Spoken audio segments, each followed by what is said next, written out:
M I Audible? आवाज येतोय सगळ्यांना? Yes, ma'am. Yes, ma'am. Yes, ma'am. Okay, तर आपलं सोशल फार्मसीचं लेक्चर आहे बघा.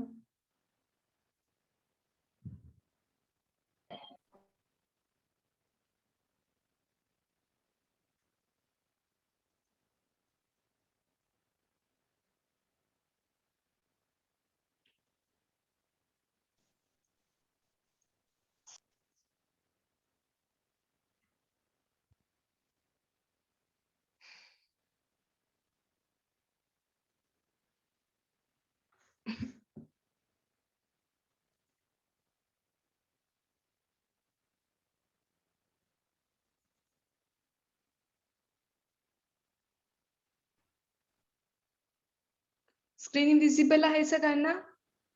Yes, ma'am. दिसते स्क्रीन? प्रेझेंटेशन दिसते? Yes. No, ma'am. No, ma'am. No, ma'am. Okay okay.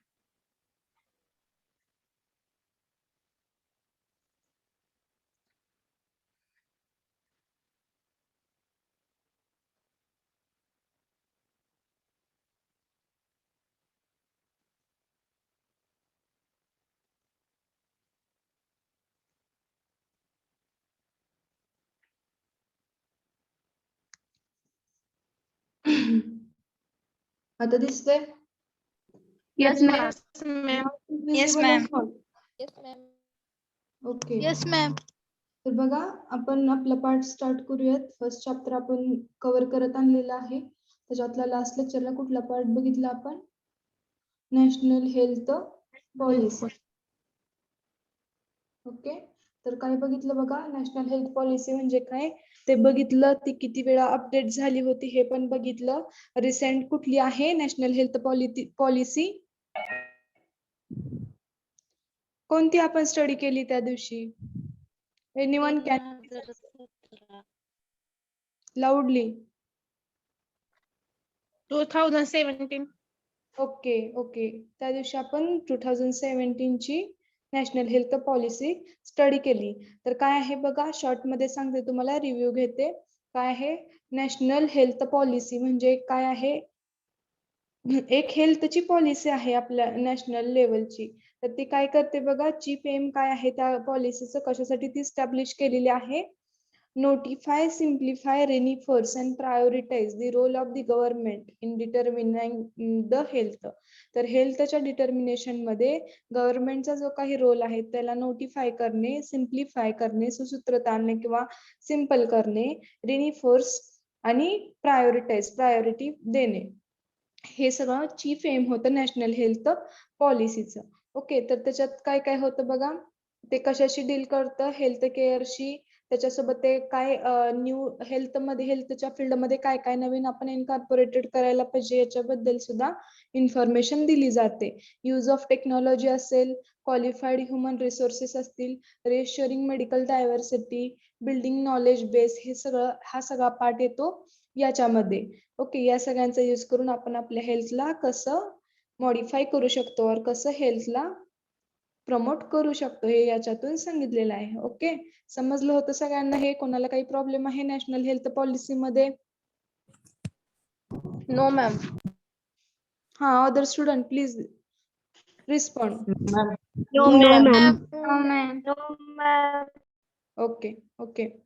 Then त्याच्यानंतरचा पार्ट काय बघितला बघा आपण? गोल ऑफ NHP बघितला. NHP means national health policy. तर नॅशनल हेल्थ पॉलिसीचं गोल काय आहे ते बघितलं आपण. तर काय होतं, NHP 2070 is attain highest possible level of health and wellbeing for all. तर हेल्थ आणि वेलबिंग सगळ्यांसाठी पॉसिबल लेवल, जे सगळ्यांसाठीची जी हेल्थ आणि वेलबिंग आहे ते मिळणं किंवा त्याची हायेस्ट लेवल आपण अटेन करणं, हे गोल होतं, मेन गोल होतं NHPचं. ओके, चीफ गोल वेगळं झालं आणि हे गोल होतं बघा. एज थ्रू प्रिव्हेन्शन, तर कशामध्ये वेलबिंग आणि हेल्थ आपल्याला पाहिजे होती? कशाद्वारे बघा? Through prevention, access to good quality health care service, चांगल्या क्वालिटीच्या हेल्थ केअर सर्व्हिस मिळवून, त्याच्यासोबत through prevention prevention of diseases असेल किंवा प्रिव्हेन्शनच्या टेक्निकने, then stimulating health care, orientation in all evolving policies and lowering the cost of health care delivery. Okay, तर या सगळ्यां थ्रू आपण आपल्या हेल्थला प्रमोट करणे किंवा हेल्थ वेल इस्टॅब्लिश करणे हे गोल होतं NHP 2017चं. ओके, देन आपण डिफरंट की प्रिन्सिपल्स बघितले बघा. व्हॉट आर की प्रिन्सिपल्स? तर हे प्रिन्सिपल्स असले पाहिजेत हेल्थ पॉलिसी 2017ला. तर कुठलं बघा, फर्स्ट बघितलं आपण professionalism and integrity and ethics. Then next we have seen equity. त्याच्यानंतर कुठला बघितला बघा, अफोर्डेबिलिटी. प्रत्येकाचे मिनिंग आपण त्यावेळेस सांगितलेले आहेत, एक्सप्लेन केलेले होते मी. देन युनिव्हर्सॅलिटी, समानता बघितला सगळ्यात काय असते. Then patient centred and quality of care हे बघितलं काय आहे. अकाउंटेबिलिटी बघितलं, अफोर्डेबल किती आहे किंवा अकाउंटेबिलिटी कसं इस्टॅब्लिश केलेलं आहे याच्यात हे बघितलं. त्याच्यानंतर इन्क्लुझिव्ह पार्टनरशिप, डिफरंट पार्टनरशिप कशा हेल्थ केअर फील्डची पार्टनरशिप कशा केल्या जातात आणि त्या कसं हेल्थला प्रमोट करण्यासाठी युजफुल आहेत, हा पार्ट आपण बघितला बघा. त्याच्यानंतर काय बघितलं आपण, industry for wellness of society हा पार्ट येत होता त्या पार्टनरशिप मध्ये. Then next part we have seen कुठला बघितला, हेटेरोजिनिसिटी बघितलं. हेटेरोजिनिसिटी काय आहे, एकच ट्रीटमेंट न घेता आपण आयुष मंत्रालय, Ayush means what is Ayush, आयुषनं ठरवून दिलेल्या डिफरंट टाईपच्या ज्या काही ट्रीटमेंट असतील त्या सगळ्या सुद्धा आपण यूज करू शकतो हेल्थ केअर फील्ड मध्ये, हे होतं याच्यात सांगितलं. तर आयुषचा अर्थ मी सांगितला होता. What is Ayush? Anyone can please answer. काय होतं आयुष? आयुष काय आहे? May I explain now, ma'am? Yes yes sure, go ahead. It's Ayurveda. हम्म Y means yoga. हम्म U means Unani. S means okay. Siddha and H means homeopathy. Homeopathy okay. तर आयुर्वेदा, योगा आणि naturopathy, Unani, सिद्धा आणि होमिओपॅथी या सगळ्या सिस्टीमचं मिळून एक आयुष मिनिस्ट्री आपल्याकडे आहे. तर ह्याचा अर्थ होता आयुष. अंडरस्टँड? समजलं सगळ्याला काय आहे आयुष? या सगळ्या सिस्टीमचा स्टडी याच्यात केला जातो, ट्रीटमेंटचा स्टडी याच्यात केला जातो. समजलं काय आहे आयुष? येस और नो? तर बघा, Yes. Okay okay. तर हेट्रोजिनिसिटी म्हणजे काय बघितलं आपण. त्याच्यानंतर आपण कुठला बघितला होता बघा part, decentralisation. What is decentralisation? एक म्हणजे विकेंद्रीकरण असेल, एकच तत्व किंवा एकच फॅक्ट नसला पाहिजे. Different different decision taking ability असली पाहिजे. म्हणजे सिच्युएशन कशी येते त्याच्यावर आपण डिसिजन घेतलं पाहिजे. तर हे इन्क्लूड होतं डिसेंट्रलायझेशन मध्ये. त्याच्यानंतर डायनामिझम अँड अडॅप्टिव्हनेस हा पण पार्ट आपण 10th की प्रिन्सिपल बघितलं. ओके, त्याच्यानंतर काय बघितलं? ओके, तर ओके, एवढा पार्ट आपण लास्ट लेक्चरला बघितला होता. ओके, ऑब्जेक्टिव्ह बघितलं काय आहे objective, overall upgradation of health status through rigorous policy action in all sectors and multiple preventive, curative and rehabilitative service. तर हे बघितलं ऑब्जेक्टिव्ह मेन काय होतं. तर रिगरसचा मिनिंग कोणीतरी विचारला होता बघा, मी सांगितला होता. रिगरस म्हणजे काय, स्ट्रिक्ट ऍक्शन किंवा स्ट्रिक्ट पॉलिसी फॉलो केल्या पाहिजेत. थोडक्यात असं हे सगळं होतं ऑब्जेक्टिव्ह. समजलं कोणाला काही प्रॉब्लेम? एवढा पार्ट आपण लास्ट लेक्चरला कव्हर केला होता. कोणाला काही समजलंच नाही, काही येतच नाही असं आहे? अंडरस्टूड? लक्षात आले का सगळ्यांच्या? Yes, ma'am.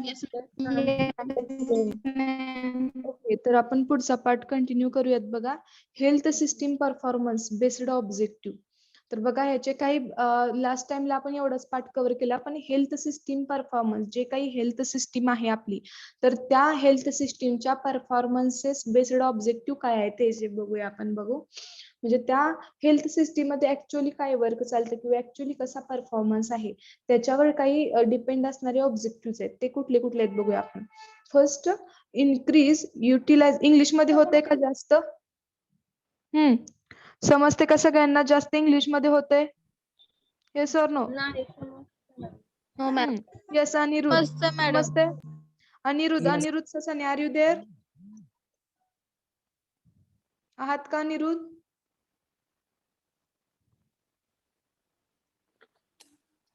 Okay, you are absent. ठीक आहे. समजते कोणाला काही प्रॉब्लेम आहे? येस और no No, please respond. Okay okay then health system performance based objective बघूया आपण काय आहेत. Increase utilisation of public health facilities by 50% from current level by 2025. तर बघा हे कुठले कुठले ऑब्जेक्टिव्ह आहेत हेल्थ परफॉर्मन्सची हेल्थ सिस्टीमच्या परफॉर्मन्सवर डिपेंड. बघा utilisation, what is utilisation? Utilisation बघितलं आपण की प्रिन्सिपल होतं त्याच्यात. तर काय आहे युटिलायझेशन? म्हणजे जे काही तुम्हाला सर्व्हिस आहे हेल्थ केअरची तर त्याचं तुम्ही कसं युटिलाइज करताय हे युटिलायझेशन मध्ये होतं. तर तेच युटिलाइज म्हणजे जे काही सेवा आहे तुम्हाला आरोग्याशी रिलेटेड दिलेली तर त्या सेवेचं किंवा त्या सर्व्हिसचं युटिलायझेशन वाढवणे पब्लिक हेल्थच्या फॅसिलिटीसाठी किंवा पब्लिक हेल्थच्या इम्प्रुव्हमेंटसाठी. कशा किती पर्सेंट वाढवणे? बघा 50%, 50% त्याच्यात वृद्धी करणे किंवा वाढ करणे फ्रॉम करंट लेवल. आता सध्या जी काही health care system health care सर्व्हिसची यूजची हे आहे पर्सेंटेज आहे और जे काही फॅसिलिटीज लोक वापरतात त्याच्यापेक्षा 50% जास्त त्याच्यात वाढ करणे त्या युटिलायझेशन रेट मध्ये. आणि कुठपर्यंत कधीपर्यंत? बघा 2025 पर्यंत त्यांनी एक गोल ठरवलेले त्यांचे और ऑब्जेक्टिव्ह आहे याच्यासाठी ही पॉलिसी काम करते. असं समजलं काय आहे फर्स्ट ऑब्जेक्टिव्ह?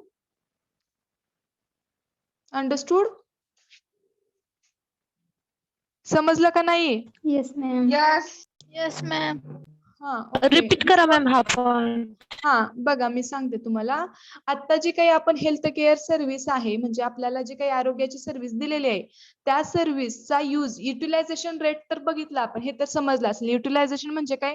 ही जी काही सिस्टीम आहे किंवा हेल्थ केअरची जी काही सर्व्हिस आहे ती कितपर्यंत म्हणजे कुठपर्यंत आपण किंवा कितपत आपण ती वापरतो हे म्हणजे किंवा त्याचा यूज आपण कसा करतो हे झालं युटिलायझेशन मध्ये. तर तेच युटिलायझेशनचा रेट आपल्याला वाढवायचा आहे. तर हे यांचं गोल आहे NHPचं. तर कुठपर्यंत त्यांनी टार्गेट ठेवलंय? 2025 पर्यंत. आता सध्या जो आपण हेल्थ केअर सिस्टीम और हेल्थ केअर सर्व्हिसचा जो यूज करतो और युटिलायझेशन करतो ह्या सध्याच्या युटिलायझेशन रेट पेक्षा 50% जास्त और 50% 50% फ्रॉम करंट लेवल. आता जी काही लेवल चाललेली आपल्या युटिलायझेशन रेटच्या त्याच्यापेक्षा 50% जास्त ती युटिलायझेशन करायची आहे फॅसिलिटी आपल्याला अप टू 2025 पर्यंत. समजलं? Yes, ma'am. Yes, ma'am. हा नेक्स्ट बघा काय असेल next objective. More than 90% of the newborn are fully immunized by 1 year of age by 2025. तर 90% जास्त newborn. What is newborn? Newborn म्हणजे नवीन जन्माला आलेली मेंबर्स और लहान बेबीज असतील. 90% जास्त जे काही नवीन जन्माला आलेले बेबीज आहेत ते सगळे फुल्ली इम्युनायझेड झाले. त्यांचं इम्युनायझेशन कम्प्लीट झालं पाहिजे. ऑल वॅक्सिन त्यांना दिल्या गेल्या पाहिजेत एका इयर मध्येच. तर कुठल्या ते कुठपर्यंत कधीपर्यंत टार्गेट ठेवले त्यांनी? 2025 पर्यंतच ठेवले बघा. ओके. तर जे काही नवीन जन्माला लहान बालकं येतील त्या बालकांपैकी 90% जास्त सगळे इम्युनाइज्ड झाले पाहिजेत up to 2025. Then next objective काय बघा? Meet need of family planning about 90% at national and subnational level by 2025. Okay. तर 2025 पर्यंत फॅमिली प्लॅनिंगच्या जे काही नीड आहेत लोकांना त्या सगळ्या 90% पूर्ण झाल्या पाहिजेत नॅशनल, राष्ट्रीय आणि सब नॅशनल लेवलला सुद्धा. ओके. 2025 पर्यंत याचं पण सांगितलंय बघा त्यांनी. देन नेक्स्ट ऑब्जेक्टिव्ह काय बघा? 8% म्हणजे ऑब्जेक्टिव्ह म्हणजे थोडक्यात काय एवढं एवढं व्हायला पाहिजे याच्यासाठी आम्ही ही पॉलिसी परफॉर्म करतो असा अर्थ असतो त्याचा. तर त्यांनी ते गोल टार्गेट ठेवलेले आहेत बघा त्यांची. और आउटपुट काय मिळाली हे सगळं केल्यानंतर थोडक्यात त्यांनी सांगितलेलं आहे. इथपर्यंत एवढं कम्प्लीट होईल असं त्यांना सांगायचं आहे. नेक्स्ट काय आहे बघा? 80% of non hypertensive and diabetic individuals at house hold level maintain control disease status bye 2025. तर 80% काही लोक आहेत हायपरटेन्सिव्ह अँड डायबेटिक. हायपरटेन्सिव्ह म्हणजे काय? बीपी असणारे किंवा हायपरटेन्शन असणारे आणि डायबिटीस म्हणजे तर समजतं सगळ्यांना. हायपरटेन्शन आणि डायबिटीस असणारे जे काही 80% लोक आहेत तर त्यांनी काय केलं पाहिजे? त्यांची लेवल असेल और डिसीज स्टेटस असेल काय त्यांचा रोगाचा स्टेटस काय असेल, रोग इथं कशाला उद्देश म्हणलं डायबिटीस किंवा बीपी, तर त्यांनी ते मेंटेन ठेवलं पाहिजे हाऊस होल्ड घरात असताना सुद्धा. तर हे पण गोल आहे 2025 पर्यंत. देन नेक्स्ट काय बघा, relative reduction in prevalence of current tobacco use by 15% by 2020 and 13% by 2025. तर आता सध्या जो टोबॅको यूज, तंबाखू आणि तंबाखूजन्य पदार्थ लोकांचं सेवन असेल किंवा व्यसनाचं प्रमाण असेल ते कमी करायचं आहे. रिलेटिव्ह रिडक्शन प्रमाणात कमी करायचंय त्यांना. तर कसं टार्गेट आहे बघा, 15% 2020 पर्यंत कमी करायचं होतं आणि 30% म्हणजे 30% त्याच्यात त्या रेटमध्ये घट करायची होती 2025 पर्यंत. Okay. Then reduction of 40% in prevalence of stunting malnutrition of under 5 children by 2025. तर 40%नी स्टंटिंग आणि किंवा मालन्यूट्रिशन, याच्या मालन्यूट्रिशन म्हणजे काय, कुपोषण, या कुपोषण मध्ये 40%नी घट करायची होती. आणि ते कुठल्या एज ग्रुपमध्ये, 5 वर्षांखालील मुलांच्या एज ग्रुपमध्ये. जनरली मालन्यूट्रिशन त्यांच्यामध्येच आढळून येतं आणि ते कुठपर्यंत त्यांना टार्गेट आहे, बाय 2025 पर्यंत त्यांचं विजन आहे. ओके, समजलं सगळ्यांना काय काय आहेत त्यांचे विजन्स, गोल? Yes, ma'am. Yes, ma'am. Yes, ma'am. Malnutrition, malnutrition म्हणजे काय, कुपोषण म्हणजे काय माहितीये? माहित आहे कोणाला? What is malnutrition or stunting? Okay, here I will explain. बघा, मालन्यूट्रिशन म्हणजे काय, एक अशी स्टेट असते म्हणजे जे इकॉनॉमिकल वीकर असतील किंवा त्यांच्यात अवेअरनेस क्रिएट नसेल असा एरिया, खास करून हे मालन्यूट्रिशन कुठे आढळतं बघा, जे काही असे आदिवासी भाग आहेत किंवा ज्या कम्युनिटीचा आपल्या अशा चांगल्या समाजाशी किंवा सोसायटीशी जास्त संबंध नाहीये, हे त्या ठिकाणी आढळतं. फॉर एक्झाम्पल कुठं असेल, सुदान असेल किंवा नॉर्थ आफ्रिकन जे काही राष्ट्र असेल त्या ठिकाणी खूप जास्त प्रमाणात मालन्यूट्रिशन आढळतं. बघा, मालन्यूट्रिशन म्हणजे काय आहे, एखाद्या पोषक घटकाची कमी किंवा बॅलन्स्ड डाएटची कमी म्हणजेच मालन्यूट्रिशन आहे. तिथल्या एरियामधील किंवा तिथल्या रिजन मधील लोकांना पोषक जे काही शरीराला पाहिजे आहेत, आपल्या शरीराला डिफरंट घटक पोषक असतात. बघा, काय काय असतील तर फॅट्स असतील, मिनरल्स असतील, कार्बोहायड्रेट असतील, विटामिन्स असतील, हे सगळे घटक आपल्याला प्रॉपर प्रमाणात मिळाले पाहिजे असतात आपल्या शरीराला वाढीसाठी.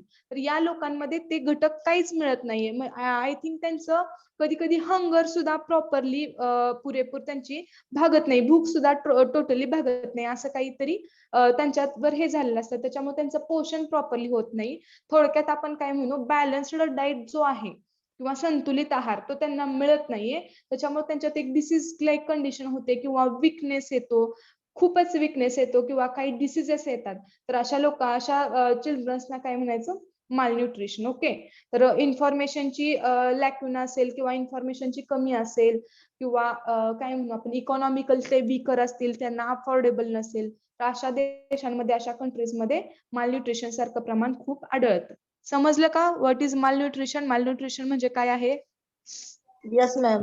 Yes, ma'am. Yes, ma'am. Yes, ma'am. त्याच्यात कसं असतं, त्यांना कम्प्लिटली काहीच खायला मिळत नाही अशातला पण भाग नसतो बरं का. मालन्यूट्रिशन मध्ये हे पण ऍड होतं की एखाद्या घटकाचं पोषणच जास्त होणे आणि एखादा घटक काहीच न मिळणे.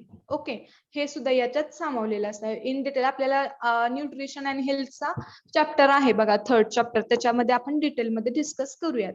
Okay, understood? Yes, ma'am. Yes, yes, ma'am. We will see next part. Okay. तर बघा, health, finance, infrastructure and human resource objective, हा एक नेक्स्ट पार्ट आहे बघा. हेल्थ फायनान्स म्हणजे काय बघायचं आपल्याला, इन्फ्रास्ट्रक्चर म्हणजे काय, इन्फ्रास्ट्रक्चर म्हणजे काय, जे काही building. Whose mic is open please, please mute yourself.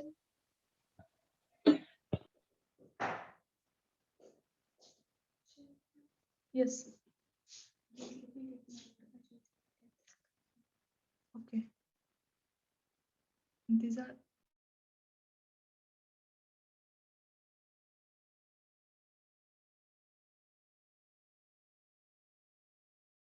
Just wait for 1 minute.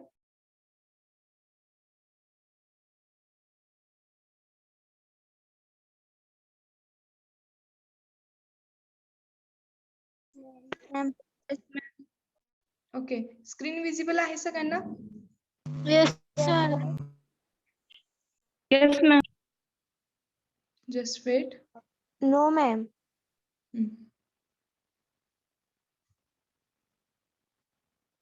No, ma'am.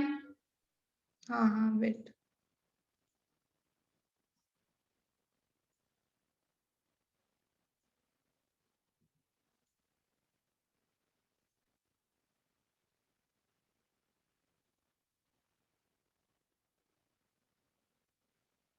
Just wait for 1 minute.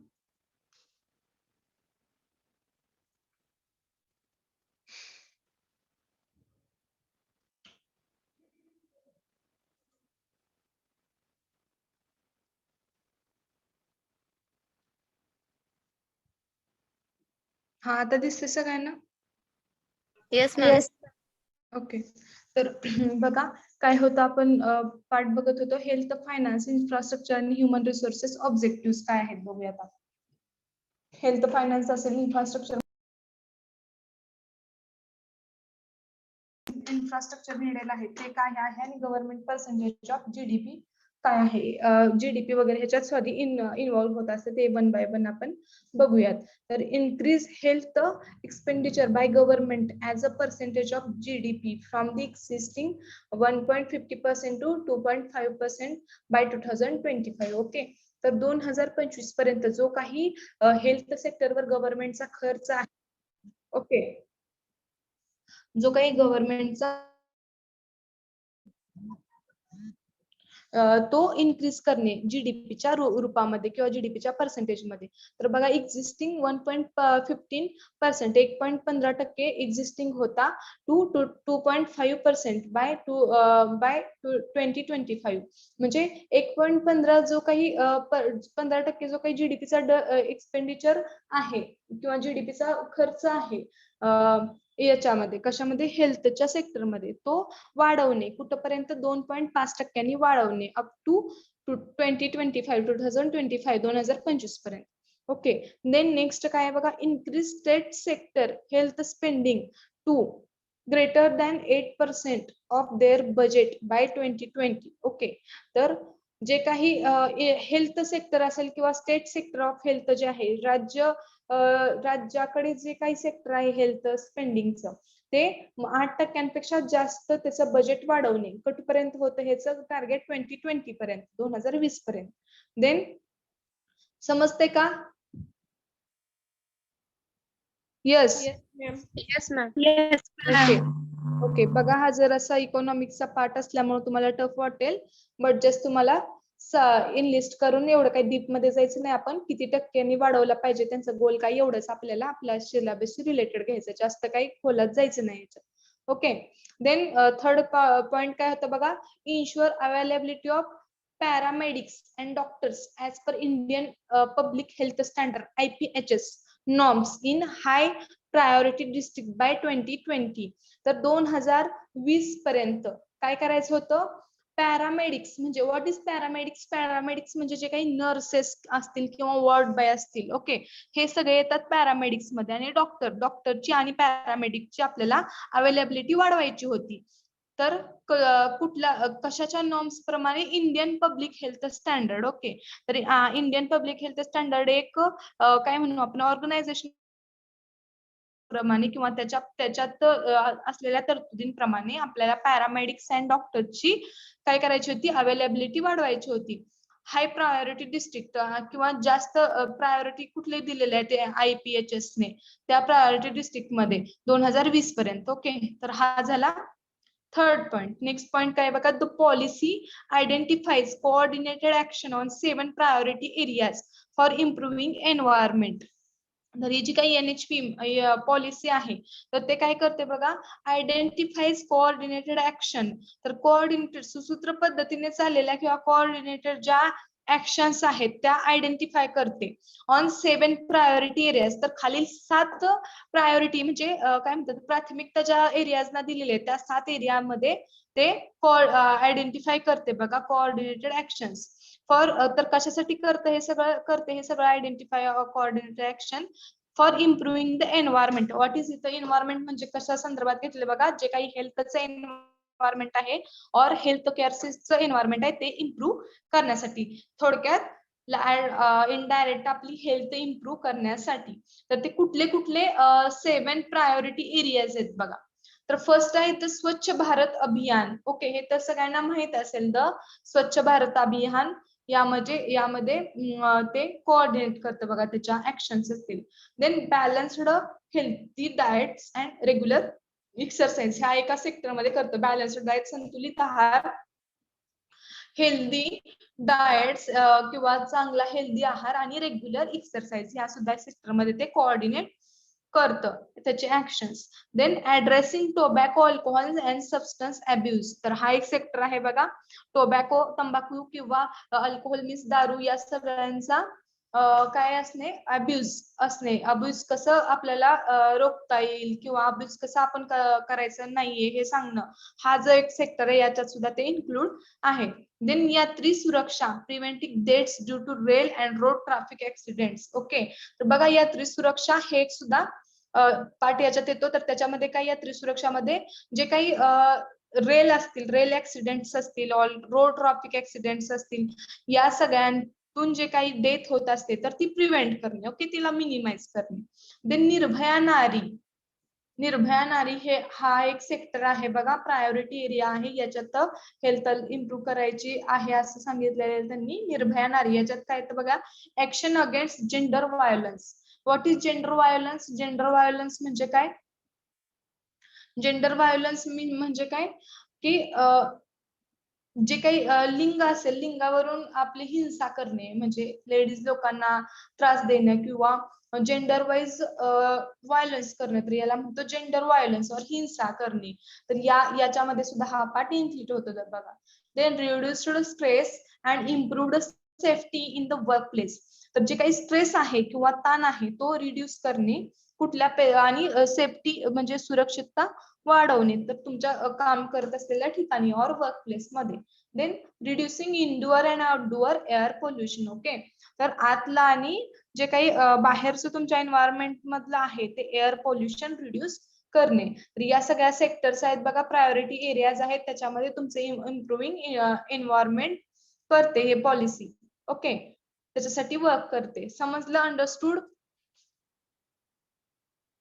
Yes, ma'am. Yes, ma'am. Okay. Yes, तर नेक्स्ट ओके ओके. तर नेक्स्ट पार्ट आपण बघूयात बघा, public and private health system in India. Okay, तर इंडियामधील public आणि private health system हे म्हणजे काय किंवा काय आहे actually public and private health system हे बघूयात आपण. देन त्याच्यातला पार्ट आहे बघा, India has a mixed health care system of public and private health care system. Okay, तर इंडियाची कशी मिक्स्ड हेल्थ केअर सिस्टीम आहे, ती सार्वजनिक आहे किंवा वैयक्तिक आहे. ओके, तर अशा सार्वजनिक पण आहे, स्पेसिफिक एकच कोणती तरी नसून, तर इंडियाची हेल्थ सिस्टीम ही मिक्स्ड आहे, पब्लिक पण आहे आणि प्रायव्हेट पण आहे, सार्वजनिक आणि खाजगी सुद्धा आहे. The private health care providers are mostly present in urban India. तर जे काही प्रायव्हेट हेल्थ केअर प्रोव्हायडर आहेत किंवा प्रायव्हेट ज्या काही हेल्थ सिस्टीम आहेत त्या मोस्टली अर्बन इंडिया म्हणजे काय, जो काही शहरी भाग आहे इंडियाचा त्याच्यामध्ये ते आहेत. ओके, असं सांगितलेलं आहे. The sub health centre SHC or sub center SC is the most peripheral unit in the existing public health care system. तर याच्यात बघा सब सेंटर असतील, sub health centre SHC short form आहे बघा. तर सब हेल्थ सेंटर असतील, उप आरोग्य केंद्र असतील किंवा सब सेंटर्स उप आरोग्य केंद्र is the most peripheral unit in the existing public health care system. तर जे काही पब्लिक सार्वजनिक आरोग्य सिस्टीम आहे किंवा आरोग्य संस्था आहे, तर त्याच्यामध्ये सब हेल्थ सेंटर्स हे खूप इम्पॉर्टंट आहेत. सब हेल्थ सेंटर म्हणजे काय, उप आरोग्य केंद्र आपण असं म्हणू शकतो थोडक्यात. इन रुरल इंडिया, तर ग्रामीण इंडियामध्ये हे खूप इम्पॉर्टंट आहे. With a population of 5,000 people and in हिली ट्रायबल एरियाज. तर ज्या ठिकाणची रुरल इंडियाची किंवा रुरल एरियाची 5,000 पीपलची पॉप्युलेशन जे काही ते 5,000 लोकसंख्या आहे ज्या एखाद्या एरियाची, तर तिथं आणि त्याच्यासोबतच हिली ट्रायबल एरियाज. व्हॉट इज हिली? हिली म्हणजे काय माउंटेनर एरिया किंवा डोंगराळ प्रदेश असेल किंवा tribal areas. What is tribal? Tribal म्हणजे काय आदिवासी भाग वगैरे किंवा आपण म्हणतो ना निर्वाचित प्रदेश वगैरे, तर अशा भागांमध्ये ही सब सेंटर्स खूप इम्पॉर्टंट काम करतात बघा हेल्थची. विथ अ पॉप्युलेशन ऑफ, तर या ठिकाणी काय असतं बघा, ज्या ठिकाणची लोकसंख्या 5,000 आहे तर या ठिकाणी SHC असतात, सब हेल्थ सेंटर्स असतात. With population of 3,000 and it is the first level of health system contact for the rural Indians. तर ज्या ठिकाणची लोकसंख्या 3,000 असेल बघा एखाद्या गावाची, तर ते first level of health system आहे, म्हणजे हेल्थ सिस्टीमची फर्स्ट पायरी आहे किंवा फर्स्ट लेवलचं सब सेंटर और हेल्थ सेंटर तिथे असतं ऑफ रुरल इंडियन्स मध्ये. It offers all the primary health care service. तर तिथलं सब सेंटर काय करतं बघा, ऑल प्रायमरी हेल्थ केअर, जे काही प्राथमिक आरोग्य आहे ते सगळ्या प्राथमिक आरोग्याच्या फॅसिलिटी प्रोव्हाइड करतं. सच एज इम्युनायझेशन, तर त्याच्यात काही काही इन्क्लूड होतं बघा प्राथमिक आरोग्य केंद्र. सगळ्यांना माहित आहे प्राथमिक आरोग्य केंद्र असतं प्रत्येक गावामध्ये. येस और no? Yes, ma'am. Yes, Yes, ma'am. ma'am. तर Yes, बघा त्यांनी स्पेसिफिक इथं लोकसंख्या दिली की एवढी लोकसंख्या असल्यानंतर इथं हे सबसे हेल्थ सेंटर असू शकतात. तर ते सब हेल्थ सेंटर और प्राथमिक आरोग्य केंद्र काय प्रोव्हाइड करतात, सगळ्या प्रकारच्या प्राथमिक हेल्थ केअर सर्व्हिसेस ज्या आहेत ते प्रोव्हाइड करतात. तर कशासारख्या बघा, फॉर एक्झाम्पल तिथे दिले तुम्हाला इम्युनायझेशन. व्हॉट इज इम्युनायझेशन म्हणजे लसीकरण. सगळ्या प्रकारचं जे काही वॅक्सिनेशन असेल किंवा इम्युनिटी जी काही बिल्ड करायची असेल तुमची, तर ते सगळं प्रोव्हाइड करते. देन प्रिव्हेन्शन ऑफ माल न्यूट्रिशन. ओके, आता सांगितलं मी व्हॉट इज माल न्यूट्रिशन. तर हे असं माल न्यूट्रिशन और कुपोषण होऊ नये, तर हे कसं टाळता येईल याच्यावर सुद्धा या सर्व्हिस प्रोव्हाइड करतात. Then common childhood diseases. तर कॉमन चाइल्डहुड डिसीजेस असतात, लहान बालकांमध्ये कॉमनली ऑब्झर्व होणारे जे काही डिसीजेस आहेत त्याचं सुद्धा प्रिव्हेन्शन करायला हेल्प करतात. Antenatal, natal and post natal care. तर बघा आता इथं अँटेनंटल म्हणजे काय, व्हॉट इज अँटेनंटल? अँटेनंटल म्हणजे ज्यावेळेस एखादी लेडीज प्रेग्नंट असते किंवा एखाद्या बाळाला जन्म देण्याच्या अगोदरची जी तिची काही केअर आहे त्या लेडीजची और त्या मदरची, तर ती सगळी केअर प्रोव्हाइड करतं कोण? PSC, primary health centre. Then natal. What is natal? Natal म्हणजे काय, ज्यावेळेस ती लेडीज असेल ती एखाद्या बाळाला जन्म देते और तिची डिलिव्हरी होते, नंतर तिच्या त्या बेबीची सुद्धा केअर प्रोव्हाइड करतात कोण? PSC. ओके. आणि पोस्टनॅटल. What is पोस्टनॅटल? पोस्टनॅटल म्हणजे आफ्टर डिलिव्हरी त्या लेडीजची और त्या मदरची तिची पण केअर घेतली जाते. तर या सगळ्या फॅसिलिटीज प्रोव्हाइड करतात बघा हे. ओके, समजलं? Natal, antenatal and postnatal what is काय आहे समजलं? Yes, ma'am. Okay. Yes, ma'am. Family planning services. तर फॅमिली प्लॅनिंगच्या ज्या काही सेवा आहेत किंवा सर्व्हिसेस आहेत हे सगळं प्रोव्हाइड केलं जातं. काउन्सिलिंग, आणि या सगळ्यांवर काउन्सिलिंग सुद्धा केलं जातं. काउन्सिलिंग म्हणजे काय, लोकांना सांगणे किंवा जागृत करणे. Okay. They also provide basic drugs for minor diseases such as ARI. Okay. तर प्राथमिक आरोग्य केंद्र हे काय करतात, ज्या काही मायनर डिसीजेस आहेत किंवा छोटे मोठे रोग आहेत याच्यावर प्राथमिक ड्रग किंवा बेसिक ड्रग्स सुद्धा प्रोव्हाइड करतात किंवा देतात लोकांना. ARI. What is ARI?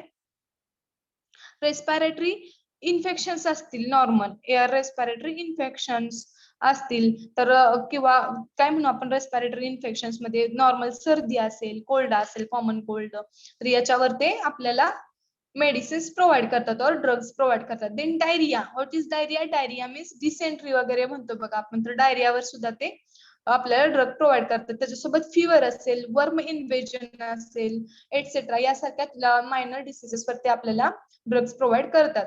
And take out community needs assessment. It is further classified into 2 types. तर जे काही कम्युनिटीला गरजेचे आहेत अशा सगळ्या फॅसिलिटीज त्या प्रोव्हाइड करतात आणि त्या फॅसिलिटीज नंतर पुढे 2 टाइप मध्ये क्लासिफाय होतात, वर्गीकरण केलं जातं बघा 2 टाइप मध्ये. तर कुठले कुठले टाइप असतील बघा, type A, sub centre will provide all above recommended service in addition with this. तर टाईप ए आणि टाईप बी आहेत बघा. तर याच्यात दिलेले फर्स्ट टाईप ए सब सेंटर जे आहेत, टाईप 1A प्रकारचे जे काही सब सेंटर आहेत किंवा उप आरोग्य केंद्र आहेत, ते काय प्रोव्हाइड करतात, हे सगळ्यावर सांगितलेल्या फॅसिलिटी त्याच्यासोबतच इन ऍडिशन विथ दिस, तर या सगळ्यावरच्या टाईप ए चे जे काही आरोग्य केंद्र आहेत ते काय करतात, वरच्या सगळ्या फॅसिलिटी तर देतातच लोकांना किंवा पब्लिकला, त्याच्यासोबतच खाली दिलेल्या ह्या पण फॅसिलिटी त्या प्रोव्हाइड करतात. कुठल्या सर्व्हिसेस आहेत बघा, services facility for conducting deliveries at the type B sub centre will be provided. तर ज्या काही डिलिव्हरीज आहेत, ओके, तर त्या डिलिव्हरीज प्रोव्हाइड करण्याच्या सुद्धा हे ऍडिशन त्याच्यात देतात बघा टाईप ए चे. Type B sub centres will provided. तर टाईप बी मध्ये टाईप बी चे सब सेंटर्स फक्त काय प्रोव्हाइड करत असतील, डिलिव्हरी फॅसिलिटी प्रोव्हाइड करत असतील. पण टाईप एच सेंटर काय करतो, वरच्या सगळ्या सुविधांसोबत डिलिव्हरीची फॅसिलिटी सुद्धा प्रोव्हाइड करतं. समजलं? Understood? Yes or no? Yes, ma'am. Yes, ma'am. Yes, ma'am. Okay, we will see next part. What is next part? Primary Health Center, PHC. आता मगाशीपासून सांगते मी तुम्हाला प्राथमिक आरोग्य केंद्र, प्राथमिक आरोग्य केंद्र. What is PHC? याचे पण टाइप्स आहेत बघा नंतर. म्हणजे गावाच्या लेवलला PHC असेल, देन थोडं आपण वर गेल्यानंतर काय मुख्य आरोग्य केंद्र वगैरे असतात, असं CHC वगैरे, त्याचे डिफरंट टाइप्स आहेत, ते आपण 1 by 1 बघणार आहोत. तर आता आपण फर्स्ट बघू आपला प्रायमरी हेल्थ सेंटर, प्राथमिक आरोग्य केंद्र म्हणजे काय, PSC म्हणजे काय. Okay, PSC is centre fair village community familiarised to the medical officer. Okay, तर प्राथमिक आरोग्य केंद्र हे एक केंद्र आहे. तर कशाचं केंद्र आहे, फेअर विलेज कम्युनिटी फॅमिलराइज्ड, म्हणजे काही गावातली लोकसंख्या आहे किंवा गावातली जी काही कम्युनिटी आहे ती मेडिकल ऑफिसरच्या संपर्कात येते बघा. एक मेडिकल ऑफिसर हेड असतो PSC चा. Okay, the PSC were designed to provide a combined curative and preventive health care. तर PSC हे काय करते, क्युरेटिव्ह, व्हॉट इज क्युरेटिव्ह म्हणजे उपचार करणे, आणि प्रिव्हेंटिव्ह म्हणजे काय, प्रिव्हेन्शन करणे किंवा काय म्हणतो आपण, प्रिव्हेन्शन म्हणजे प्रतिबंध करणे. उपचारात्मक आणि प्रतिबंधात्मक ह्या ज्या काही सर्व्हिसेस आहेत त्या प्रोव्हाइड करतात. ओके, कंबाइंड दोन्ही पद्धतीच्या सर्व्हिसेस प्रोव्हाइड करतात PHC. Okay, then care to the rural population, तर या कोणाला प्रोव्हाइड करतात, उपचारात्मक आणि प्रतिबंधात्मक ज्या काही सर्व्हिसेस आहेत तर गावातल्या पॉप्युलेशनला और rural population with importance of preventive and basic aspect of health care. तर याच्या इम्पॉर्टन्स सोबत प्रिव्हेंटिव्ह असेल किंवा basic aspect of health care जे आहेत ते त्याच्यासोबत प्रोव्हाइड करतात. ओके, या सगळ्या सर्व्हिसेस कुठल्या कुठल्या बेसिक आहेत बघा, इथे सांगितलं तुम्हाला, कंबाइंड क्युरेटिव्ह अँड प्रिव्हेंटिव्ह, उपचारात्मक आणि काय म्हणतो आपण त्याला, प्रिव्हेंटिव्ह मीन्स प्रतिबंधात्मक, या सगळ्या फॅसिलिटी प्रोव्हाइड करतात PSC. Then PSC should have medical officer supported by 14 paramedical and other staff.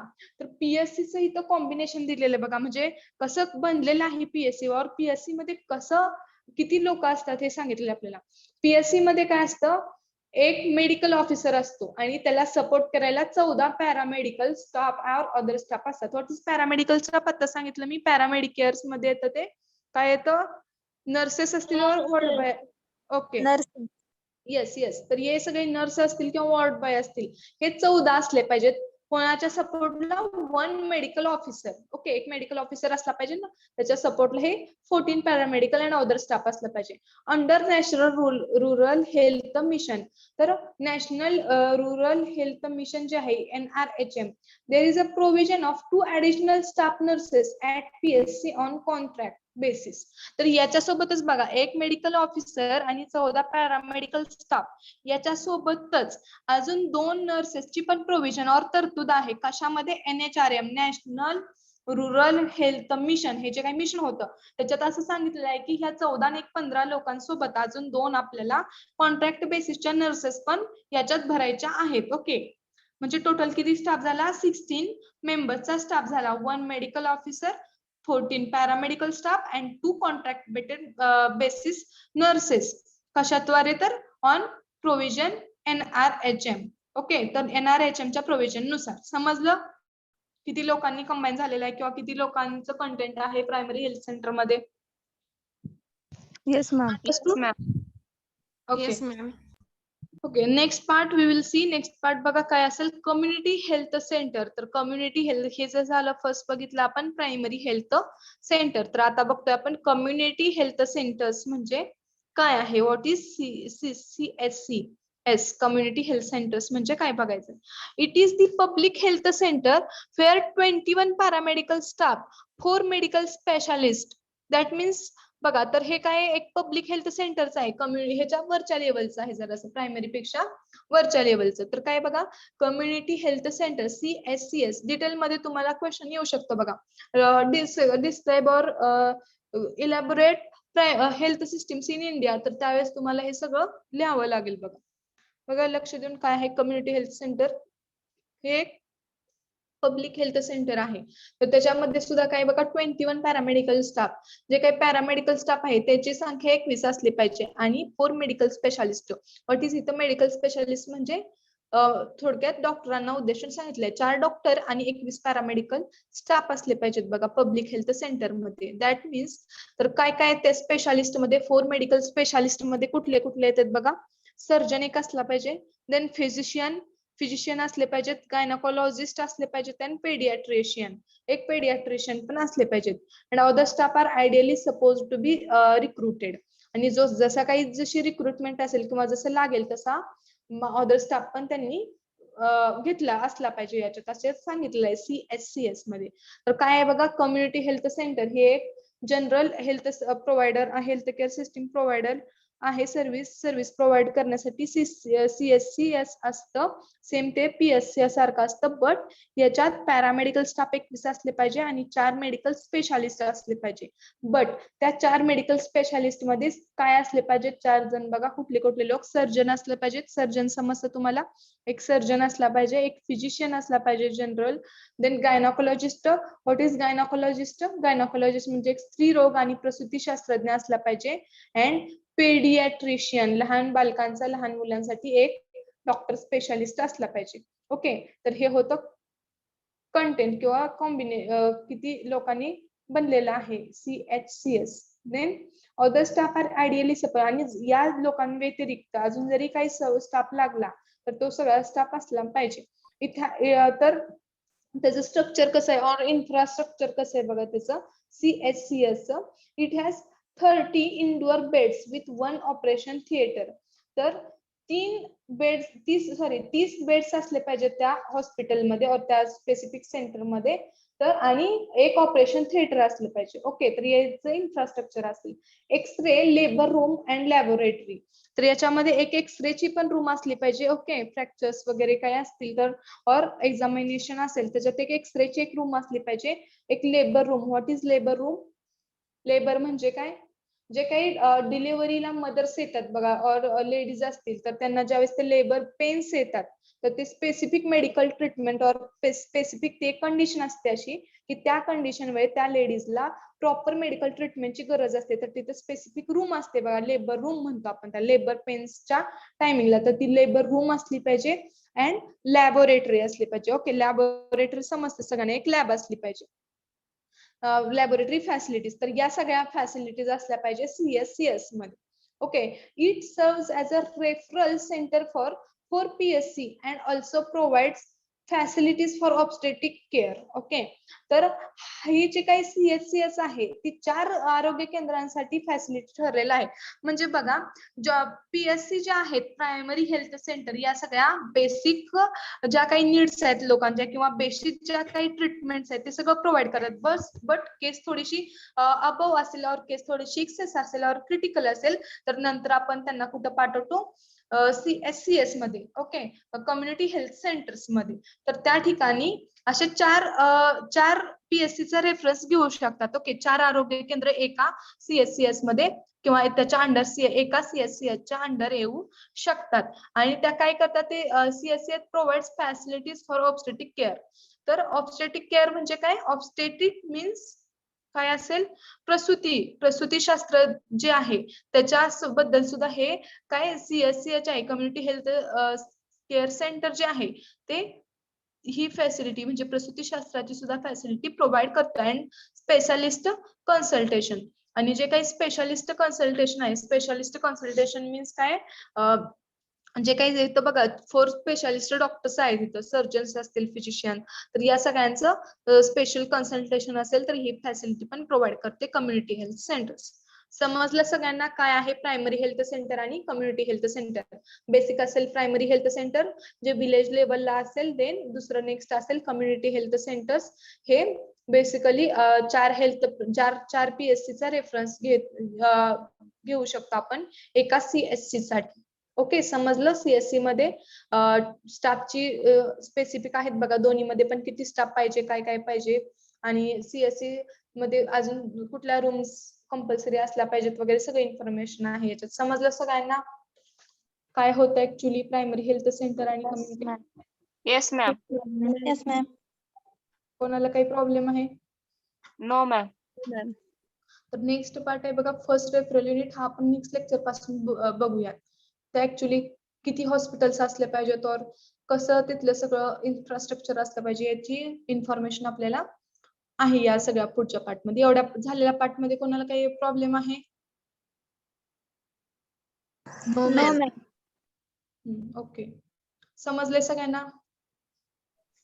Yes, ma'am. Yes, ma'am. Yes, ma'am. Okay, तर आपण काय करूयात, नेक्स्ट लेक्चरला नेक्स्ट पार्ट कंटिन्यू करूयात. ओके,